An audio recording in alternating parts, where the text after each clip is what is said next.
Eagle first half చూసి డీసెంట్గా ఉంది, బాగుంది అనుకున్నాను. సెకండ్ హాఫ్ చూసిన తర్వాత మైండ్ బ్లోయింగ్ అనిపించింది. Amazing film. అంటే ఇలాంటి పాయింట్ని ఎంత స్టైల్గా చెప్పడం అనేది మామూలు విషయం కాదు కార్తీక్. ఇదే కథ నాకు ఇచ్చి ఉంటే నేను ఇంత ఇంపాక్ట్గా తీసేవాడిని అయితే కాదనిపించింది సినిమా చూసినప్పుడు. Let me be honest with you. And cinema release ముందు అప్పటి నుంచి కూడా అన్నయ్య ముగ్గురు గురించి బాగా మాట్లాడుతున్నారు. మణిబాబు అనే అబ్బాయి డైలాగ్ చాలా బాగా రాశాడు రా, అదిరిపోద్ది చూడు అని. మణిబాబు కంగ్రాచులేషన్, అప్పుడే మీరు సక్సెస్ఫుల్ రైట్ అనుకున్నాను. ఆ తర్వాత దేవ్ జాండ్, మీ పేరుని ప్రాక్టీస్ చేసినట్టు నా లైఫ్లో నేను చదువులు కూడా అంత ప్రాక్టీస్ చేయలే. చూడండి ఈయన పేర్లో ఇప్పుడు మనం ఎప్పుడైనా జీ అంటాం చూసారా, అలాగే దేవ్ జాండ్ పేరులోనే మ్యూజిక్ ఉంది. ఇంకెవరి పేర్లో అంత మ్యూజిక్ లేదు. దేవ్ జాండ్ అంటేనే అది ఒక సౌండ్ వస్తుంది. ఎక్స్ట్రాడినరీ వర్క్ అండి. నేను పేరు చేసి మీరు తెలుగు రాదేమో, అనవసరంగా పొగిడితే వేస్ట్ అయిపోతామో అనుకున్నాను. మీరు తెలుగు మాట అయితే చాలా రిలీఫ్ అనిపించింది నాకు. ఎక్స్ట్రాడినరీగా చేశారు, super work and congratulations. Long way to go. Karthik గురించి స్పెషల్గా మాట్లాడాలి, ఎందుకంటే తను నీ గురించి మాట్లాడడానికి ఒక చిన్న సందర్భం ఉంది, చెప్తాను నీకు. ట్రిపుల్ మీడియా ఫ్యాక్టరీతో అండ్ నేను ఇప్పుడు మిస్టర్ బచ్చన్ చేస్తున్నాను. ధమాకాకి ఈగిల్కి అసలు సంబంధం లేదు, మీరు చూసుంటారు. అలాగే ఈగిల్కి మిస్టర్ బచ్చన్కి ఏమాత్రం సంబంధం ఉండదు. 3 డిఫరెంట్ వైవిధ్యమైన సినిమాలు మా రవినీకి అందించినందుకు మనస్ఫూర్తిగా నేను విశ్వప్రసాద్ గారికి కృతజ్ఞతలు చెప్పుకుంటున్నాను. అలాగే మా వివేక్ గారికి థ్యాంక్ యూ సార్. డెఫినెట్గా దేవుడు మేలు చేస్తే, వెబ్సైట్లు అనుకూలిస్తే మనం కూడా హ్యాట్రిక్ కొడదాం. ఒక ట్వీట్, నాకు సినిమా చూసిన తర్వాత, అంటే మేము షూటింగ్లో ఉన్నాం కదా, సినిమా చూడలేదు, నైట్ సినిమా చూసాం. అందరిలాగే నేను కూడా సోషల్ మీడియాలో ఏంటి సినిమా అని చూస్తుంటే లవ్ స్టోరీ లేదు అని ఎక్కడో ట్వీట్ చూశాను. దీంట్లో లవ్ స్టోరీ ఇంకా బాగా చేయొచ్చు, ఈ లవ్ స్టోరీ ఇంకా బాగా చేయాలో అదేదో అన్నారు. నాకు అనిపించింది, ఇప్పుడు ఏమన్నా టైటిల్ ఏమన్నా ప్రేమ పావురాలు అని పెట్టారా దీనికి? మన లవ్ స్టోరీ ఎక్స్పెక్ట్ చేయడానికి ప్రేమ పావురాలు, ప్రేమ పంజరం, ప్రేమాలు ఏమైనా పెట్టామా టైటిల్? తుపాకీ పట్టుకొని అంత గడ్డం పెంచుకొని షూట్ చేసుకుంటూ వెళ్తుంటే ఇలా లవ్ స్టోరీ ఎక్స్పెక్ట్ చేసామంటే ఏంటి అసలు నాకు అర్థం కాలే బేసిక్గా. మీరు అంటే ఇప్పుడు ఏం మాట్లాడినా మళ్ళీ ఏమవుతుందంటే మళ్ళీ కాంట్రవర్సీ, అలా అన్నాడు ఇది అన్నాడు ఇవన్నీ అనుకుంటారు. మీరు అనుకోవడం మానరు, నేను అనడం మాను, అది సరిపోతుంది. అలాగా కార్తీక్ అనే వ్యక్తి గురించి ఒకసారి ఆలోచించుకుందాం. క్రిటిసైజ్ చేసే ముందు అన్ని సినిమాలు అందరికి నచ్చాలని లేదు. చాలామంది నా దగ్గరకు వచ్చి సార్ మీ గబ్బర్ సింగ్ అంటే మీ మిరప కంటే షాక్ నచ్చింది అంటుంటారు. ఏం మాట్లాడి నేను తెల్లమో వేసుకొని నిలబడతా, నీలాంటి వాళ్ళు ఆ రోజు స్టేట్ అంతా ఉంటే బాగుండు అనుకుంటా. అన్ని సినిమాల్లో అందరికి నచ్చాలని రూల్ లేదు. ఈగల్ బాగా నచ్చిన వాళ్ళు ఉండొచ్చు, నచ్చిన వాళ్ళు ఉండొచ్చు, ఎలా ఉండొచ్చు. But should understand one thing, criticize చేసే ముందు తను ఒక ఎక్స్ట్రానరీ కెమెరామెన్. కార్తీక్ గెట్టం అనే వ్యక్తి ఒక ఎక్స్ట్రానరీ కెమెరామెన్, చాలా కంఫర్టబుల్. అతను కనుక సినిమాటోగ్రఫీ చేయాలనుకుంటే చేతిలో 10 సినిమాలు ఉంటాయి ఎప్పటికీ. నాకు తెలిసి చాలామంది నా దగ్గరకు వచ్చి మా అసిస్టెంట్స్ లేకపోతే యంగ్స్టర్స్ వచ్చి కథలు చెప్తే మేము డైరెక్షన్ చేద్దాం అనుకున్నప్పుడు కెమెరా అంటే కార్తీక్ కావాలి సార్ ఇంతమంది చెప్పారు నా దగ్గర. అతను చాలా కంఫర్టబుల్ పొజిషన్లో చాలా మంచి కెమెరామెన్గా పేరు సంపాదించుకొని అక్కడితో సంతృప్తి పడకుండా కష్టపడి డైరెక్టర్ అనే స్థాయికి వెళ్ళి మొత్తం ఒక మైండ్ బ్లోయింగ్ టేకింగ్తో ప్రపంచం అంతా మెచ్చుకునేలా ఇవాళ ఒక సినిమా తీశాడు. ఆ సినిమా ఎంత కలెక్ట్ చేస్తుంది, ఎన్ని రికార్డులు కొడుతుంది పక్కకు పెట్టే ముందు ఆ వ్యక్తిని క్రిటిసైజ్ చేసే ముందు ఇతని జర్నీ ఏంటి, ఇతను ఎందుకు ఈ సినిమా తీశాడు అని ఒక క్షణమన్నా మనం ఆలోచించాలి కదా. ఆ రకంగా ఆ మాట అనేసరికి నాకు నిజంగా చాలా ఫీల్ అయ్యాను. ఇంక అప్పటికి సినిమా చూడలేదు కాబట్టి ఏంటి లవ్ స్టోరీ అంటారు. తర్వాత ఆరాధిస్తే తెలిసింది ఈ బ్యాచే RRRలో రొమాన్స్ లేదని అన్నారంట. ఆ తర్వాత తెలిసింది నాకు. తర్వాత ఎవరు ఈ తాలూకు వ్యక్తి అంటే తర్వాత అని చెప్పారు. ఒక విషయం మనందరం మర్చిపోయామా లేదా మనలో కొందరు మర్చిపోయారా నాకు తెలియదు. మీకు గుర్తుంటే సంతోషం, గుర్తులేని వాళ్ళకి గుర్తు చేస్తున్నాను అనుకోండి. నేనేదో గరికపాటి గారిలాగో చాగంట్లాగా ప్రవచనం మాత్రం ఇవ్వట్లా. వినండి, సినిమా ఇండస్ట్రీ అంటే ప్లీజ్ సైలెన్స్, ఒక్క మాట సైలెన్స్, మిగతాది కావాలనే మాట. సినిమా ఇండస్ట్రీ అంటే సినీ నిర్మాతలు, సినీ దర్శకులు, సినీ నటులు, సినీ జర్నలిస్టులు కూడా మనం అందరం ఒక ఇండస్ట్రీ. మీరు మా మీద రాళ్ళు, మేము మీద రాళ్ళు వేసుకోవడానికి మీరు ఆ గట్టున మేము ఈ గట్టున లేవు. సినీ జర్నలిస్టులు అంటే part of industry. Please don't ever forget that. నేను రియలైజ్ అయ్యా, మళ్ళీ వీడియో చూసా, ఎందుకు ఎంతమంది ఫోన్ చేస్తాను వీడియో చూసా. నేనేం పెద్ద గొప్పగా మాట్లాడలా, మామూలుగా నా ఫ్లోలోనే మాట్లాడి అంతే. నేనేం నాకు సురేష్ కొండేటితో నేను ఆయన సురేష్ కొండేటి నేను కౌంటర్ వేస్తే దానికి అప్రిషియేషన్. ఏంటిది చూస్తే నాకు అర్థమైంది ఏంటంటే నేను గొప్పగా మాట్లాడలా, అతను చాలా సందర్భాల్లో తప్పుగా మాట్లాడాడు. అతని తాలూకున్న కసి నా పట్ల అప్రిషియేషన్గా మారి అన్ని ఫోన్లు వచ్చాయని నాకు అర్థమైంది. నేను పడగొట్టే ప్యాచ్, పడిపోయే ప్యాచ్ కాదు పన్ను. సో నా తర్వాత అనిపించింది, ఇతను ఎవరు 10 ఏళ్ళ షాక్. అప్పటి నుంచి నాతో ట్రావెల్ అవుతాడు సురేష్ కొండేటి. కరెక్ట్గా లైట్లు వెలిగి కెమెరాలు మైక్లు అనేసరికి మనం ఆ గట్టు ఈ గట్టు అని ఎందుకు అనుకుంటున్నాము? మనం ఒక ఇండస్ట్రీ కదా, శ్రీ జర్నలిస్టులు అందరూ మన ఇండస్ట్రీ కదా. I didn't enjoy it. Suresh కొండేటిని ఏదో కౌంటర్ వేసా 10 మంది ఫోన్ చేస్తే నేను దాన్ని ఎంజాయ్, నాకు చాలా బాధ వేసింది తర్వాత ఆలోచించుకుంటే. ఎందుకు అనవసరంగా మనం ఒక ఇండస్ట్రీ కదా, సోషల్ మీడియాలో బయట వాళ్ళు జనాలు మనం చూసి నవ్వుకోవడం ఏంటి అని అనిపించింది సీరియస్గా.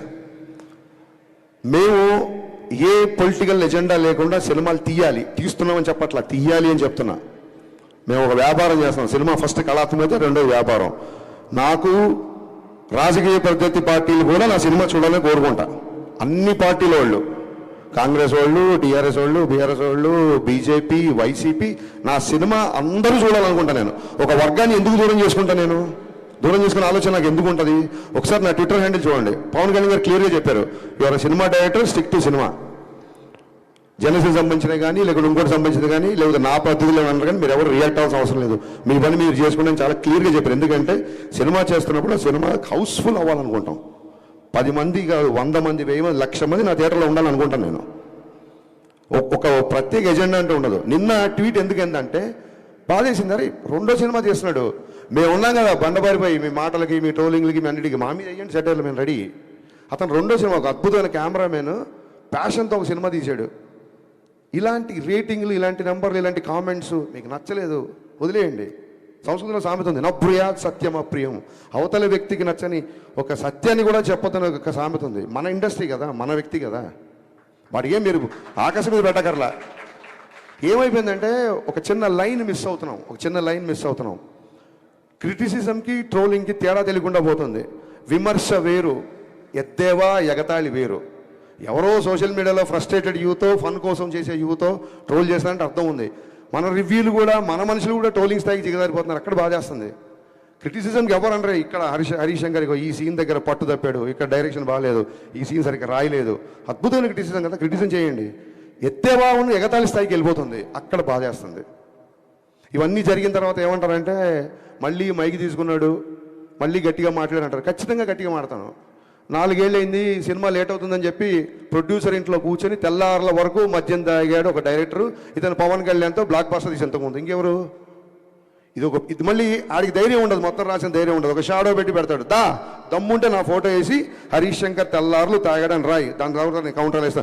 నువ్వు నాకు ఏమైనా ఐస్ వేసావా? నాకు పెగ్గు కలిపావా? ఎరా పెగ్గు పట్టరా అంటే నువ్వు పెగ్గు తీసుకొచ్చావా? ఏంట్రా నీ సోర్సు? పోనీ ధైర్యంగా ఫోటో వేసి రాయడు ఒక చిన్న షాడో. హౌ లాంగ్ అండి? How long we should take all this non sense? I'm asking. ఇప్పుడు ఏమంటారు, ఇంకా మళ్ళీ మొదలు, రేపొద్దు నీ సినిమా కూడా వస్తుంది కదా, నీది కూడా చేస్తావు కదా. మాటకు ముందు ఆ గ్యాప్ వచ్చింది. నేను ఇప్పుడు 2 సినిమాలు షూటింగ్ చేస్తున్నా, ఉస్తాద్ భగత్ సింగ్, మిస్టర్ బచ్చన్. అతి త్వరలో ఇంకో 2 పెద్ద హీరోలతో అనౌన్స్మెంట్ రాబోతున్నాయి, సినిమాలు చేయబోతున్నా. ఇది ఏంటి ప్రోగ్రెస్ రిపోర్టా? మా నాన్నలాగా మీరు నా స్కూల్లో ఏమైనా ఫీజు కట్టారా? నేను ఏం చేస్తాను మీకు చూపించుకోవడానికి? 4 సంవత్సరాలు కుదరకపోతే నా 5 ఏళ్ళు కుదరదు. ఏంటి మీ ప్రాబ్లం ఏంటి? మీ ఇంటికి వచ్చి ఏమైనా అడుగుతున్నానా?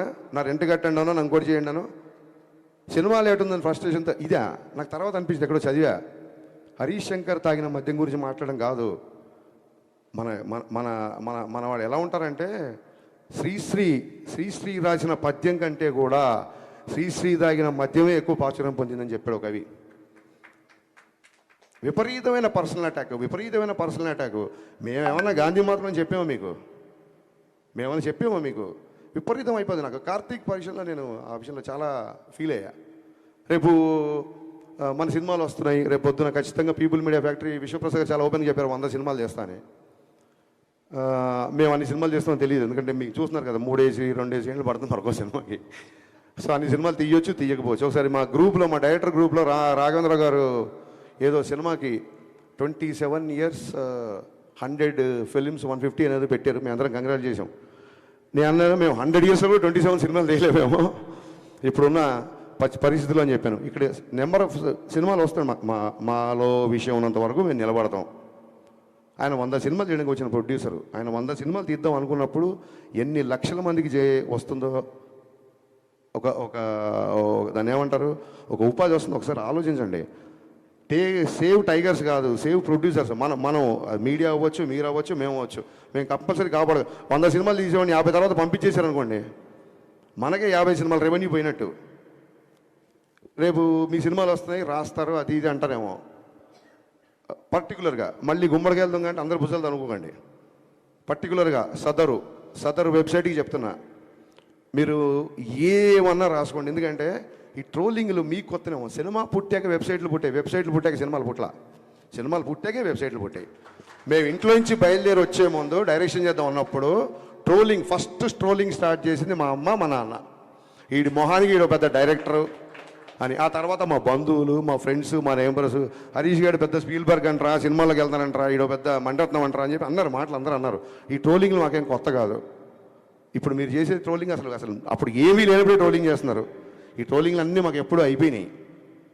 ఎందుకు ఫర్దర్గా కూడా మేము తీసుకుంటామంటే, నేనే కాదు, హీరో అవ్వచ్చు, హీరోయిన్ అవ్వచ్చు, అసిస్టెంట్ డైరెక్టర్ అవ్వచ్చు, మ్యూజిక్ డైరెక్టర్ అవ్వచ్చు, అన్నిటికీ తెగించే ఇక్కడికి వచ్చాము. Just I want make it remind. మీ అందరూ గుర్తుపెట్టుకోండి, అన్నిటికీ తెగించి ఎన్నో సౌఖ్యాలు సుఖాలను త్యజించి ఇక్కడికి వచ్చి నిలబడ్డాం. రేపొద్దున మళ్ళీ అటాక్ స్టార్ట్. నేను మళ్ళీ చెప్తున్నా, సినిమా ఇండస్ట్రీ అంటే సినీ జనరేషన్ అందరూ అని చెప్పి నేను స్పీచ్ స్టార్ట్ చేశాను. లేదు రేపొద్దున ఇలాగే పగబడతాం, ఇలాగే ఆర్టికల్ రాస్తాం అనుకుంటే, మీరు అభిమానించే వ్యక్తే ఒక జెస్చర్ చెప్పాడు. ఆ జెస్చర్ మీకు గుర్తు చేస్తున్నా, రాసుకోండి. Thank you.